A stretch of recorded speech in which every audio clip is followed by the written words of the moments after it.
Hello everyone, it's Jamal Thomas. Welcome to the Progressive Soapbox. So let's hop across the pond. I have a horrible British accent. I can't do it all that well. Hop across the pond. There's some major developments going on in the Brexit negotiations. So if you remember, Britain decided that it was going to leave the EU. We're leaving. We're done. We're out. For the longest time, people asked, what does Brexit even mean? Meaning people voted for something that they didn't quite understand exactly what it was. Seriously. Brexit means Brexit. Brexit means Brexit. At some point, they started to define that Brexit was going to mean a hard Brexit. We're going to get control of our borders, and we're pulling us out of the single market. We're leaving. Now, you can leave, but there are problems if you leave. One of those problems has to do with Ireland. My argument here is this is somewhat of a politically existential threat to Theresa May's prime ministership. And not just that, I don't know how they're going to resolve this. And I don't think Theresa May herself knows how she's going to resolve this. So I'm going to play a little bit of her speech to the parliament. I'm going to play a little bit of Jeremy Corbyn's retort. And I'm going to give the next major shoe to drop in this particular negotiation. So this is right here.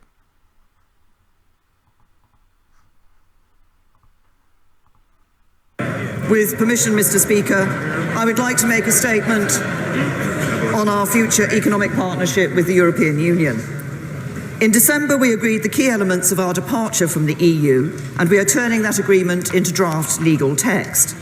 We have made clear our concerns about the first draft the Commission published last week, but no one should doubt our commitment to the entirety of the joint report. We are close to agreement on the terms of a time-limited implementation period to give governments, businesses and citizens on both sides time to prepare for our new relationship. By the way, just to inject something, they're talking about agreement. They came to some kind of conclusion earlier, or at the very least showing forward progress. Agreement is too strong of a word for it. They just agreed to move on, that they made sufficient progress to move forward. So one of the key negotiating things that is always good to remember in something like this, nothing's agreed upon until everything is agreed upon.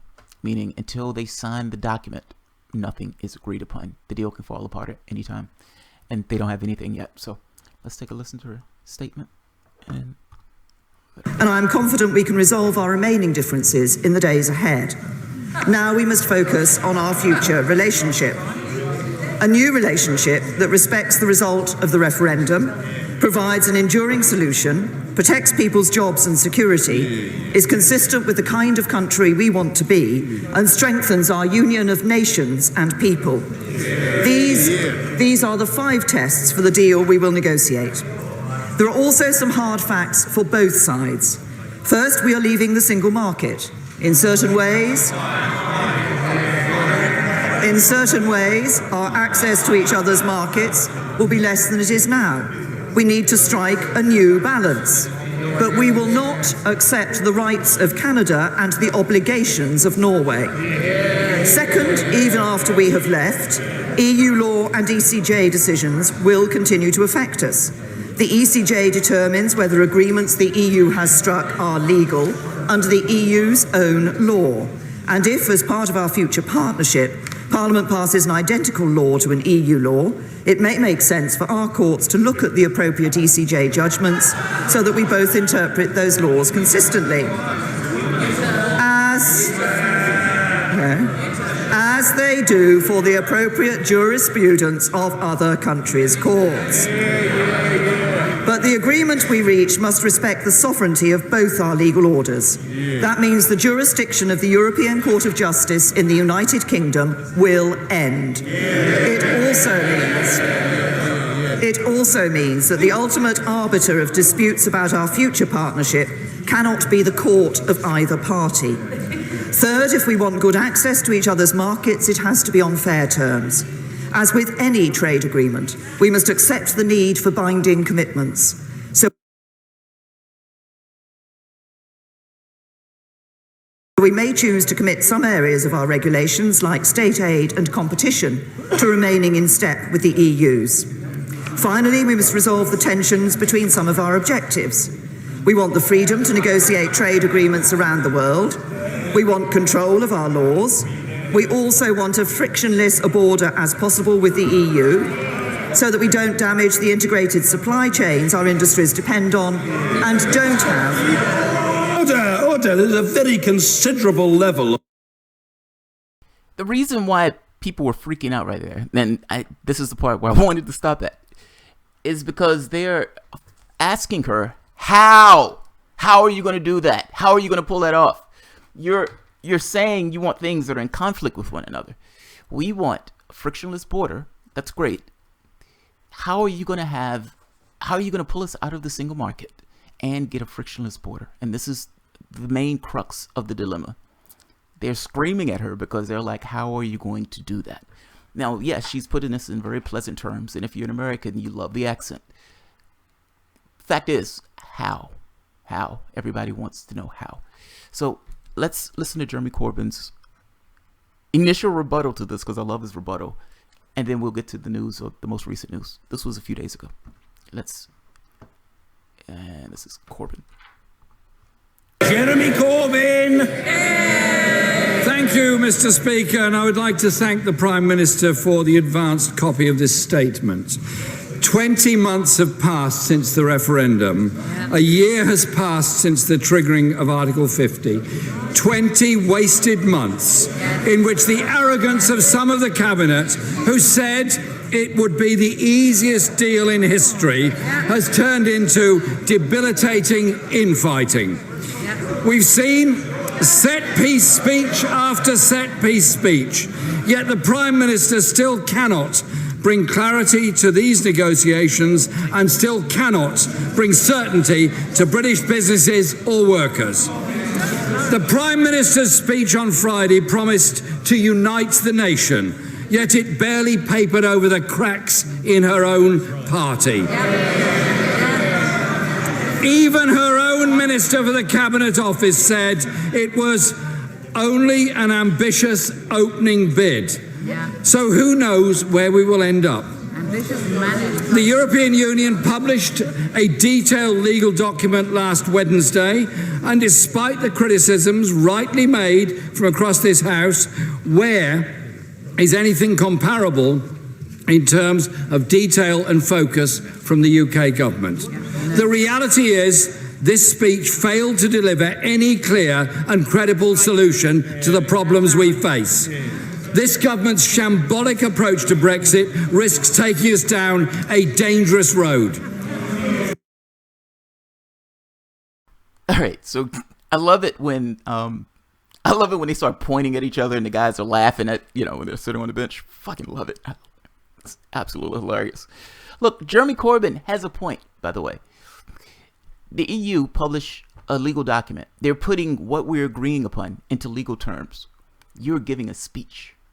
You're giving a speech. And in the speech that she gave, you heard them screaming at her because, again, she wasn't articulating how she was going to pull off those objectives. I want to get a pony. That's great. I want to find the goal at the end of a rainbow. That's awesome. That's awesome. How are you going to get that pony? And how are you going to find the goal at the end of the rainbow? People can want all sorts of things. There are all sorts of objectives you could shoot for. I'm going to be an astronaut. Okay, that's great. How are you going to do that? They're asking her for details on how are you going to pull that off. That's what they're trying to get at. The EU, apparently, to some degree, agree with Jeremy Corbyn. I don't necessarily know if that's what took place, but it sounds like they're kind of coming down on that side.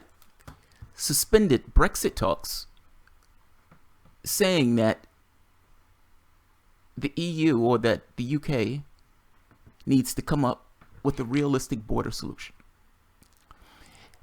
That statement that she made where they saw screaming at her about this kind of frictionless border. The problem here is Ireland.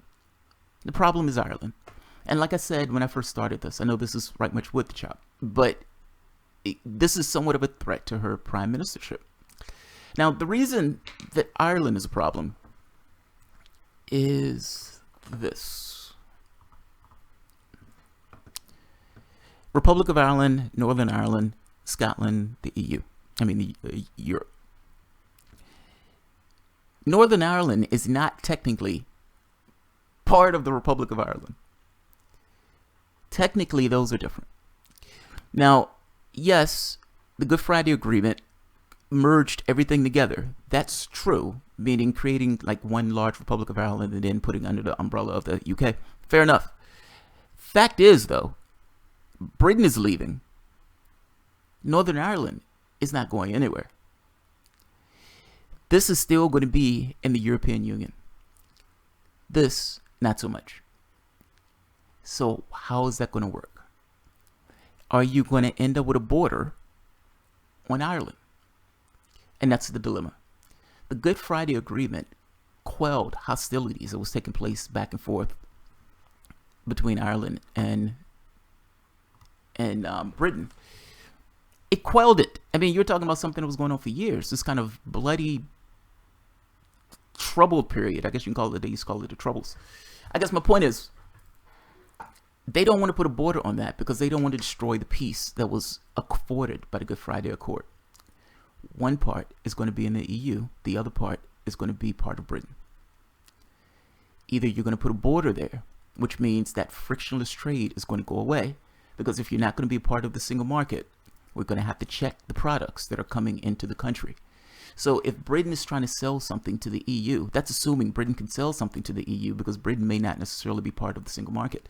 Now, if they're not part of the single market, and even if they are, they still have to abide by the standards that are associated with EU in order to get access to those goods and services. Meaning, going from the EU into Britain is essentially going into another country. You don't have that ease of travel anymore that you used to have between the countries, as if you had between the countries prior when they were united into one thing. Their problem here is, how are you going to square that? All of the businesses that you have association, all of these links that you have between the countries, even this accord, the Good Friday Accord himself, that's linked these two countries. You're going to split the country. You're going to put a border between the country. Now, if Theresa May is making this argument that she doesn't want a customs union, meaning she doesn't want this kind of union associated with it, she's taking them out of the single market. They're asking her, how are you going to do all of that? You have a lot of things on your wish list, and those things conflict with one another. How are you going to pull that off? We need details. And because we don't have a good, clear idea on what you're going to do, what you're trying to do, what you're even trying to accomplish, we're calling off talks, making this point that Ireland needs to come first. Let's take a look at the article. When this story came up, I was like, I don't get this. I don't see what's this problem. Because it didn't dawn on me, or I didn't understand initially, that those were separate countries. Like, I was doing research into the history of this, what was going on in regards to these two countries, and why this was such an issue. And that was the thing I realized, I hit my head on. It's like, well, you're going to put a border in the middle of Ireland, and the Good Friday Agreement was the thing that settled those disputes that was taking place. So what are you going to do? Are those disputes going to come back into effect once you put that border back between Ireland? And the people of Northern Ireland would prefer to stay with the UK. They don't necessarily want to break those countries up. That's the other part. So what are you going to do? What are you going to do? This is the Independent.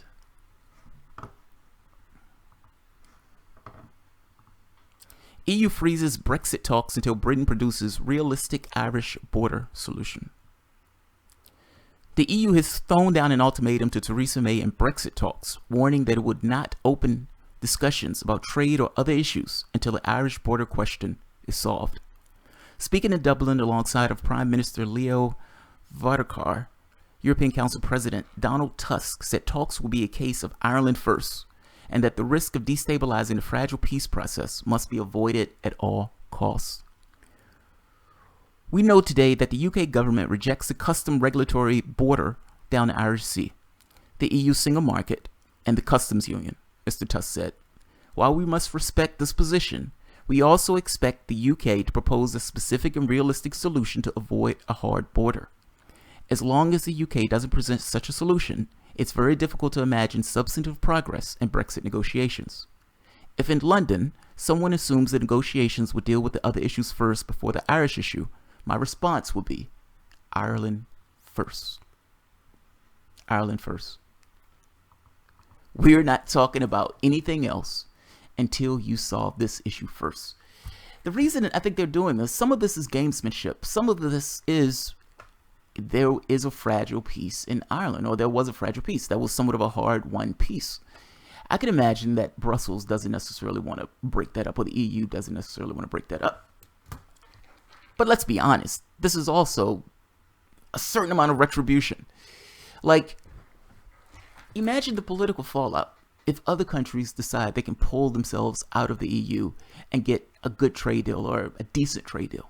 Hell, maybe even a more favorable trade deal. Theresa May has all of these things that she herself wants to accomplish, but they've kind of made the point to her that this is all or nothing. This is not a la carte. You can't take this and leave that. It's a lump sum. You buy the meal or you don't buy the meal at all. Either you're part of the single market or you're not part of the single market. You need to make a choice. So I suspect that what they wanted to do in the UK was deal with the other issues and then kind of work their way around to this being somewhat of a lagging issue. EU says no. Ireland first. Let's keep going. There's one more part in this I want to read.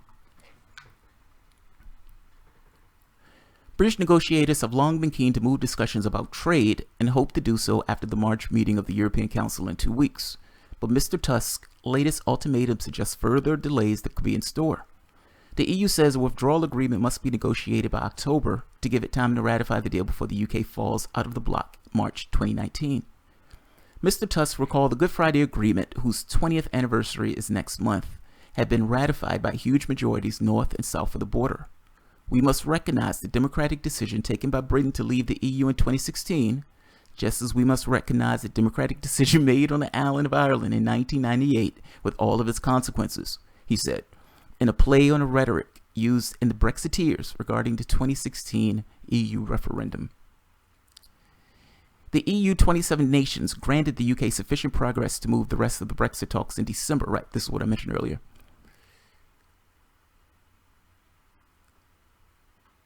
Since that agreement, however, the UK has ruled out trade solution by reiterating the commitment to leave the customs union and single market, has ruled out a customs border between the province and Great Britain, and has not produced detailed specific proposals for avoiding a hard border. Foreign Secretary Boris Johnson has also poured cold water on the issue, downplaying the UK's commitment to avoiding a hard border in a letter to the Prime Minister. Yeah, that's not good. That's not good. That's going to be immensely frowned upon. And not just immensely frowned upon by the people in the country itself.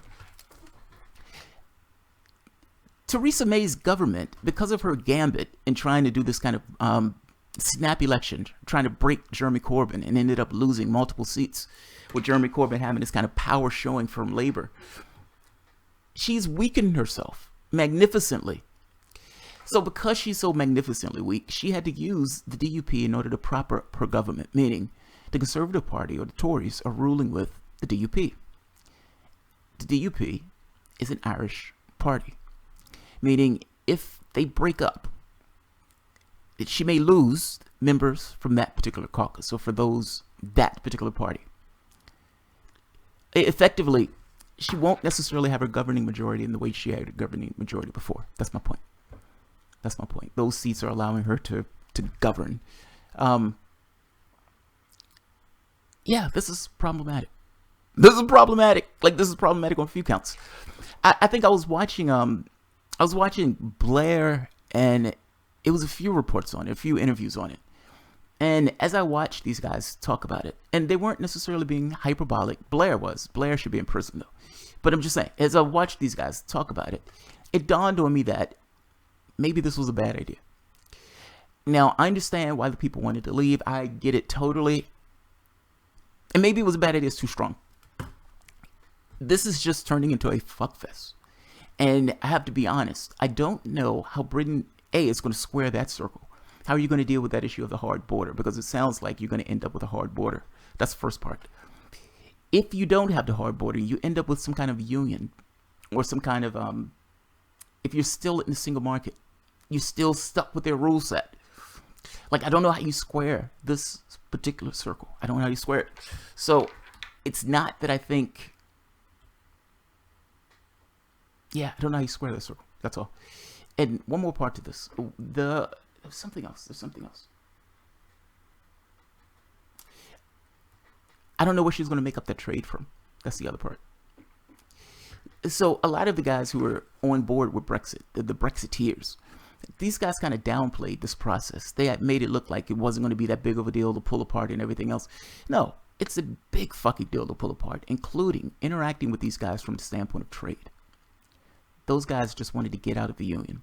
They didn't necessarily care about the consequences of pulling themselves out of the union.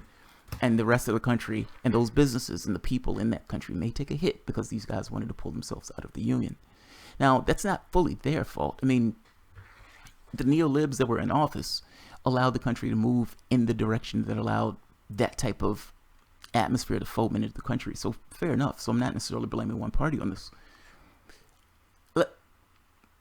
Let's just say the political class was not listening to what the public wanted, which allowed a certain resentment with the establishment, the established order of things. And when the public got the opportunity to punch the establishment in the gonads, that punch, unfortunately, has consequences. And these are the consequences for that particular thing. I don't know how she's going to square this. Jeremy Corbyn's idea seems a little bit better. He seems to want a customs union. Is his way of trying to mind the gap. He's not trying to have both at the same time. It's a middle ground as opposed to the contradiction. It's like a soft Brexit as opposed to the hard Brexit that Theresa May is trying to effect. So we'll see what happens. I'll put some articles at the bottom to give a little bit more information about what's taking place. And I hope I explained it well. If there are some Brits who are watching this and I fuck up somewhere, let me know. All right, guys. If you enjoy the content, feel free to share, like, subscribe, and of course, you can always support through Patreon. Thanks, everyone.